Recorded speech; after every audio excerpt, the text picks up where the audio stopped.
ઉનામાં ભારે વરસાદ વરસી રહ્યો છે અને ભારે વરસાદના કારણે નદીઓ પણ ઓવરફ્લો થઈ રહી છે। એટલું જ નથી, નદીઓ ઓવરફ્લો થઈને નદીઓના પાણી છે તે આસપાસના ગામડાઓમાં અને આસપાસના વિસ્તારોમાં પણ ઘૂસી રહ્યા છે।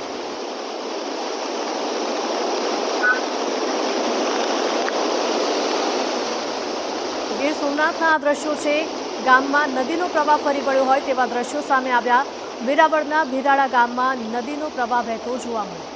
તો ઉનામાં 3 ઇંચ વરસાદ નોંધાયો છે। વેરાવળમાં અને કોડીનારમાં 2-2 ઇંચ વરસાદ થયો છે। ગીર ગઢડામાં 2 કલાકમાં 2 ઇંચ વરસાદ ખાબકતા સમગ્ર વિસ્તાર જળબંબાકાર થયો છે। ધોધમાર વરસાદને પગલે રૂપેણ નદી પણ ગાંડીતુર બની છે। રૂપેણ નદીના પાણી પણ આસપાસના વિસ્તારોમાં ફરી વળે તેવી શક્યતાઓ છે। રાંચીમાં સરસ્વતી નદીમાં ઘોડાપૂરની સ્થિતિ ઊભી થઈ છે।